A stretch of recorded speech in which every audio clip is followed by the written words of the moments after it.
Our guest today from Albany, New York, played his college ball at St. Joe's University and was drafted by the Cardinals in the 7th round of 2014. Brian O'Keefe. Brian, thanks for hopping on. Absolutely, guys. Thanks for having me. Sure thing, man. A little background about Brian here. This is his 7th year of professional ball. He, like I said, was drafted by the Cardinals in 2014 and was actually just picked up by the Mariners in the Rule 5 draft this past winter here. So, Brian, that's kind of going to lead me into my first question, because 99.9% of baseball listeners don't necessarily know what the Rule 5 draft is. So kind of inform us, touch up on that for us. So the Rule 5 draft is essentially after a certain amount of years in the minor leagues, your name goes into a pool if you're not on the big league roster at that point, and any team can pretty much come in at certain levels of the draft and take you. So I was actually taken in the AAA phase. I think the Mariners took me at 5 or 6 overall in the AAA phase of the Rule 5 draft. So what happens now is that I become a property of the Seattle Mariners until my free agent or my minor league contract is up, which is at the end of this year. And obviously with things going on, it doesn't look like it's going to be it might be a crazy season or no season at all. No, it's crazy, because even myself, when I got drafted, it was still kind of – I was hearing about the Rule 5 draft, and it was like, I don't necessarily know what this is, and it takes – you've got to sit down and figure it out. Yeah, to be honest with you, even when I got drafted, I didn't know all the ins and outs of it. Even when the Rule 5 draft happened, I didn't really know what it entailed, what the details of it were. I didn't know if I had to go to a certain level, if I could go anywhere. I really didn't know any of those details. So it was something that was obviously new for me. And like you said, I mean, we were in baseball for a long time, and we still don't know all the details of exactly what the draft is. With you being with St. Louis for so long, I'm sure it was a good experience for you, and I know that Seattle's also been a good experience this past year. But your time there, I mean, St. Louis has historically always had a good number of catchers, and including probably the best catcher of all time, Yadier Molina. You being a catcher yourself, have you got to know him at all? Have you got to learn from him at all? Tell us a little bit about Yadi and how he's kind of formed you or shaped you to be the catcher you are. Yeah, so when I was young, when I first came in, obviously you know who Yadi is. I mean, it's especially at the catching position, you know who he is. When I had an opportunity to go to big league camp with them last year and be around Yadi on a day-to-day basis, I was kind of blown away with, one, his work ethic. I was also very shocked with how the type of person he was, in terms of, you know, you would think after a guy has, I think he has 9 or 10 Gold Gloves, and he was so willing to share all of his information about what he does, how he prepares, what he thinks about, which with all the catchers, he was very willing to share all that. And he was also, if you needed anything, I mean, there was times where I said, hey, you know, Yadi, I want to work on this. And he would find time throughout the day if we had some dime time, whether, you know, the team, let's say the team was traveling on the road that day and me and him were staying back, he would say, hey, let's go work on this, or hey, let's go to the backfields and throw. He was awesome, and it was actually really cool. I got to know him pretty well, and I stuck around him as much as I could. And there was a day the team was actually over in Detroit, and we were back home. It was me, Yadi, and one other guy. And me and Yadi, I kind of said it jokingly. I said we were going to go throw, and I said, hey, let's bet. I said, let's bet who has a better pop time. And he said, okay, let's do it. He's like, what do you want to bet? I said, let's do, you want to go, let's bet dinner. He goes, okay, deal. So I actually, I beat him by 1/10 of a second. And it was funny, is immediately was like, nah, we're doing something else. And we ended up doing a series of like mini games and competing against each other. And he ended up beating me 3-2 overall. But just to see, like, you know, we're on the backfield, the passion he has, and he's ready to compete at all times. It's really, really cool. And I actually reached out to him after I got Rule 5 and immediately responded and just said, you know, hey, Brian, he's like, I wish you the best of luck. And if you need anything ever, please call me, send video, whatever you want to do. He said, I'm always here for you. That's awesome, man. I mean, someone at his caliber, like literally a baseball legend that's going to be a name for, you know, the next 100 years. to be able to stick around and help guys coming through the system is pretty remarkable. And did you have to buy him dinner or not? No, so we actually never had a chance. Because I think like a week and a half later, I ended up getting sent down. But Yeah, I always said, I was like, hey, I owe you dinner. So he actually rehabbed with us last year in Springfield, and I figured, I was like, hey, do I still owe you that dinner?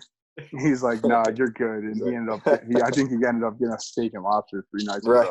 ago. Continuing on with the catching subject, with you being our first catching guest, kind of want you to talk to us about the mindset of a professional catcher going into the game, being on a game plan with the pitcher, and then on the other side of that, how you utilize your mindset as defensively as a catcher in the box, where you think about those sequences, little things like that you use while you're catching and while you're hitting. From a defensive aspect, I mean, there's so much that goes into a game plan before the game even starts. I mean, you sit down with the pitching coach. I usually like to have my own notes going into those meetings. Before the series starts, if we'll have all the pitchers together and we'll talk about, hey, how we want to attack guys, or what we see as weaknesses, or where we can expose guys, whatever. But then there's also, so you have that meeting, and then you also have another meeting on top of that with the starting pitcher and the pitching coach, pretty much on a daily basis, about, okay, how are we going to, what's our plan here? How are we going to attack guys? What guys in the lineup can we pitch to? What guys do we have to be careful with guys in scoring position? Not necessarily who's the best here in the lineup we look at, but who's hot, who's not. You might have a guy in the 7-hole who's really, really hot, so you got to be more careful with him. But yeah, I mean, on a daily basis, I mean, you're going over the scouting report, you're going over what the pitcher does really well, and trying to get a game plan for how we can get this pitcher as deep as we possibly can in the game. And it's fun when it works, and there's also games in the first inning where you throw the game plan right out the window and go, hey, we don't have a certain pitch that night, so we have to pitch a little different. And that's just feel and understanding what our pitcher does really well on the mound, and who's in the box. And then on the flip side, from an offensive standpoint, I mean, certainly you have, you're back there calling a game, so you have an idea of certain sequences guys might use. But I try not to think a lot about how I would specifically call a game, because I think sometimes it can get you in trouble, because I think you start guessing. Yeah. Right. But there's definitely times where you can hedge your bet and take an educated guess on what's probably going to be called, because of, okay, I know he went here, here, and here. There's probably a really good chance he's going to throw this in this situation. So there are times that you can kind of step out and use it to your advantage. Yeah. No, I think that's great, especially for like young listeners to hear, because even at the high school level, collegiate level, even at the youth level, sure, you're not going to have the scouting reports of their full lineup, but you guys, catcher, the batter needs to be on the same page and have kind of a game plan before going into that. It's more than just playing a game in there. It's a little bit more on that mental side than people think. And I think – go ahead.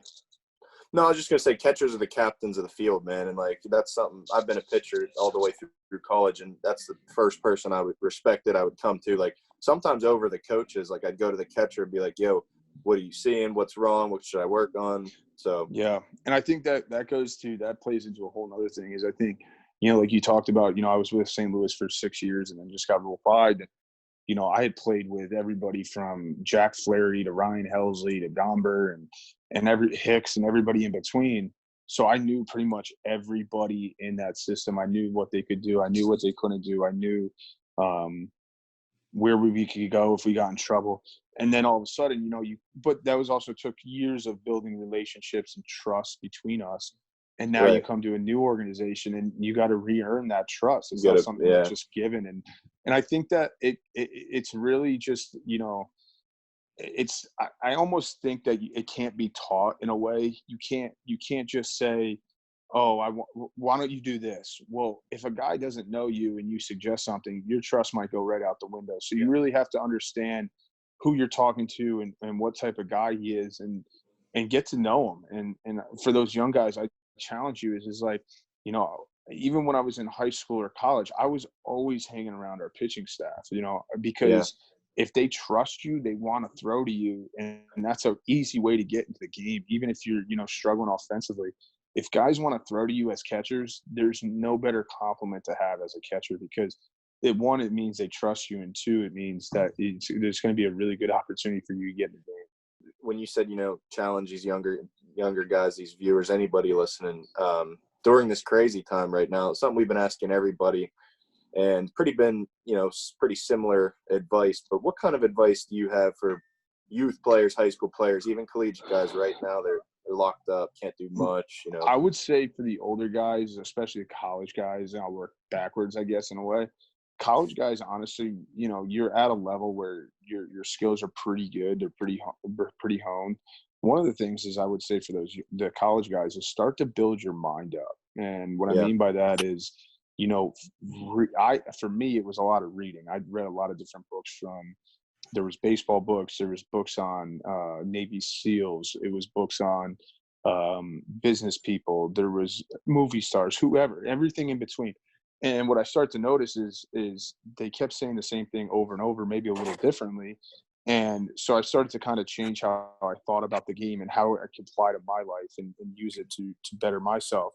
But for the younger guys, whether it's youth baseball or high school guys, I would just say, look, it's hard. It's hard right now. I mean, we're dealing with something that we've never seen before, and there's facilities that are closed, weight rooms are closed, and it's really tough. But what I would do is I would challenge those guys is, stay active in terms of, trying to go find some, whether it's a brother, a mom, a dad, it doesn't matter. Play catch in the backyard, have somebody hit you ground balls. I mean, I mean, from the Northeast, I mean, you guys experienced being in Pittsburgh and you got cold weather still up in New York. I mean, I was just talking to my mom.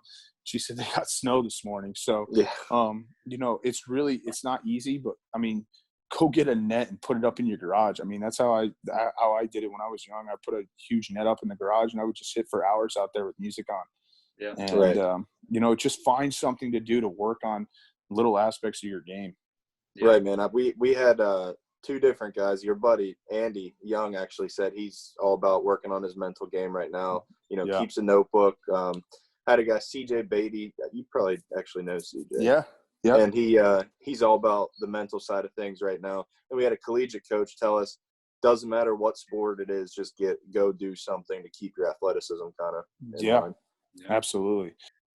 O'Keefe, thanks for joining us. Viewers, give him a follow. He's a great baseball mind, great player that's been through a lot and has a lot of knowledge in this game. And I'm excited to continue to watch your journey continue through here with Seattle now. Thanks, Mick. I appreciate it. Thanks for having me, guys. And absolutely, I appreciate you guys following. Yeah, absolutely, man. See you guys. Have a good one.